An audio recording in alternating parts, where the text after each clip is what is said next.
વિકાસની વાતો કરતી ભાજપ સંચાલિત હિંમતનગર નગરપાલિકાએ મોટા ઉપાડે 2 વર્ષ પહેલા શરૂ કરેલ કલરફુલ આઇકોનિક રોડનું કામ હજી પૂર્ણ થયું નથી. ત્યાં કલર ઉડી ગયો છે તો સાથે સાથે પાલિકાના ચીફ એન્જિનિયર સામે આ રોડના મુદ્દે લાખોના ભ્રષ્ટાચારના આક્ષેપ થયા છે. જોઈએ શહેરનો આઇકોનિક રોડ બન્યો સમસ્યાનો રોડ આ અહેવાલમાં. Story report by Jitendra Solanki, Sabarkantha. Himmatnagar નગરપાલિકા દ્વારા જે અમારા હાલમાં ગાંધી સાહેબના નામ ઉપરથી જે ગાંધી રોડ છે એ હું છેલ્લા 2023થી તૂટેલો રોડ જોયો છે. એમાં 1 કરોડ ને 71 લાખ રૂપિયા ખર્ચો બતાવ્યો છે. એમાં અમને સપના થોડાક મોટા બતાવ્યા. આઇકોન રોડ બનશે, જે સાબરકાંઠા જિલ્લાનો અમદાવાદમાં પણ એવો રોડ નહીં હોય તેવો રોડ અમને બતાવ્યા હતા. પરંતુ એ રોડ અત્યારે અમને એવું લાગે છે કે ગ્રામ પંચાયતના રોડ સારા હશે, કારણ કે અહીંયા આજુબાજુમાં આપણે નીકળો ને ગ્રામ પંચાયતમાં તો પણ ટ્રાફિક નથી નડતું. એ જગ્યા પર આ રોડ ઉપર અત્યારે હાલમાં ટ્રાફિક નડે છે. પછી તમે નો પાર્કિંગમાં ગાડીઓ મૂકીને જતા રહે, પાર્કિંગની વ્યવસ્થા નથી. જે 24 લાખના ખર્ચે તો ખાલી લાલ કલરનો રોડ કર્યો હતો. હવે લાલ કલર અમારો થઈ ગયો અત્યારે હાલમાં. હિંમતનગર નગરપાલિકાને ભાઈ ખર્ચા કરતા હોય તો એનો પણ વાંધો નહીં, પણ રોડની સુવિધા સારી અમને મળતી નથી. તો અમે ચીફ ઓફિસરશ્રીને પ્રમુખશ્રીને કહીએ છીએ કે રોડ થોડોક સારો બને અને જલ્દી બની જાય, અને પેલો લાલ કલર વધારે તો 12 મહિના બી ટકે એવો રોડ બનાવવો જોઈએ. અને ચીફ ઓફિસરને અમે જણાવીએ છીએ કે સાહેબ એવા કોન્ટ્રાક્ટર ઉપર કાયદેસરની કાર્યવાહી કરવી જોઈએ અને એવી બીજી કોઈ જગ્યા પર ભૂલ ના થાય તેનું ધ્યાન રાખવું જોઈએ.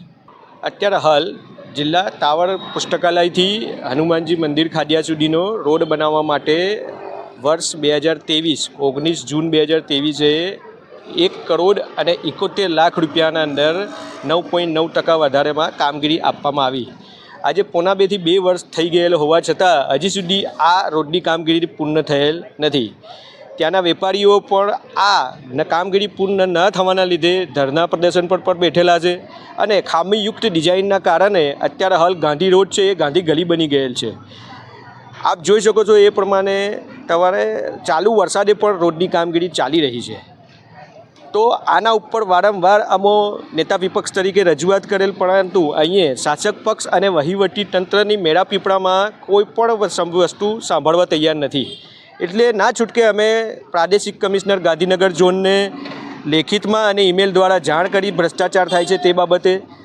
એટલા માટે ત્યાંથી 9મા મહિનામાં પ્રાદેશિક કમિશનરશ્રીએ ચીફ ઓફિસરને પત્ર લખી આ બાબતે તપાસ કરવા માટે અને જવાબ આપવા માટે કીધું, પણ હજી સુધી એમનો કોઈ જવાબ આવ્યો નથી.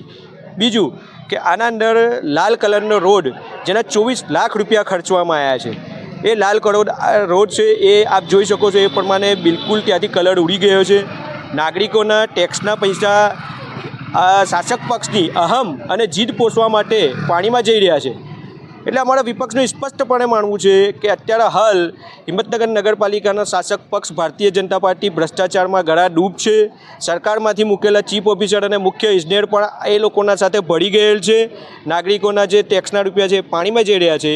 ત્યાંથી આ બાબતે ભ્રષ્ટાચારની તપાસ કરી અને દોષિત જણાય એના ઉપર પગલાં લેવા જોઈએ, અને એજન્સીના ઉપર પણ પગલાં લેવા જોઈએ.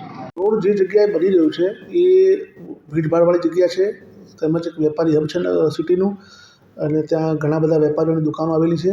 એટલે વારંવાર વેપારીઓ સાથે સંકલનના અભાવના કારણે રોડ બનાવવામાં થોડો સમય લાગ્યો હતો. એના પછી એના સર્વિસ ડક્ટના જે ડાયામીટર છે એ ચેન્જિંગ કરવા માટે આરસીએમ કચેરીમાં મૂક્યા હતા. એ ત્યાંથી મંજૂરી મળતા પણ થોડો સમય લાગ્યો હતો, અને આ બધા કારણોના લીધે આ રોડ થોડો લેટ થવા પામ્યો છે, પરંતુ હવે પૂરતા આવે છે. રોડની શું સુવિધા હોય છે આઇકોનિક રોડમાં?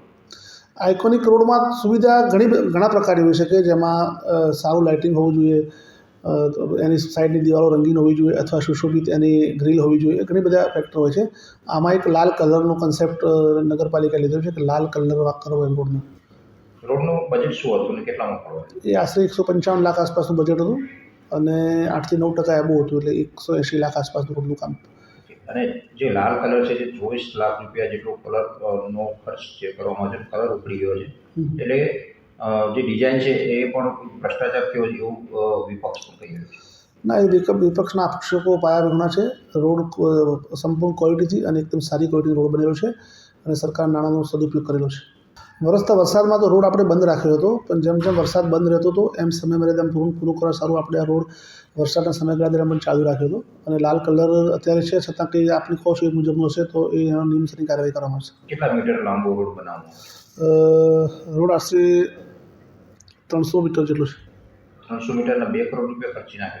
ના, એ 300 મીટર લાલ કલરનો છે, બાકી બધા એની સાથે બીજા કટક છે, એના લાઇટિંગ છે, ફૂટપાથ છે, ડક્ટ છે, એ બધું થઈને ટોટલ આટલું થતું.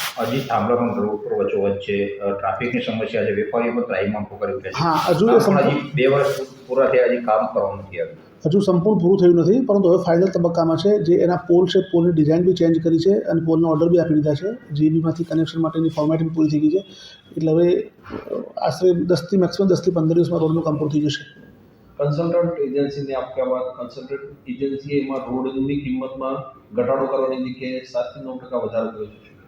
એ ટેકનિકલ બાબત હું જોઈ લઉં છું અને પછી એમાં જે બી આગળ નિયમસરની કાર્યવાહી કરવામાં આવશે.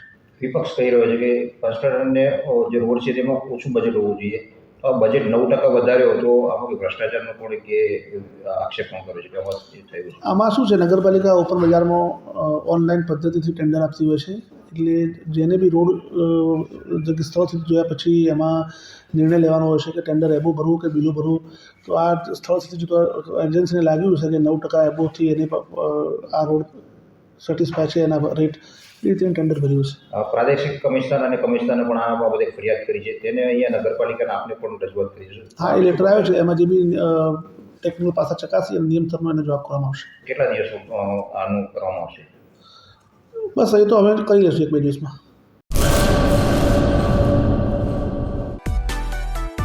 માં motor driving, safe and sure driving. Driving એ શોખ સાથે આપની મોટી જવાબદારી પણ છે. અમારા ઇન્સ્ટ્રક્ટર દ્વારા સચોટ અને સરળ માર્ગદર્શન. આપની રોજની તાલીમની માહિતી મેળવીને શું અધુરાશ છે એના ઉપર પૂરું ફોકસ કરાય છે.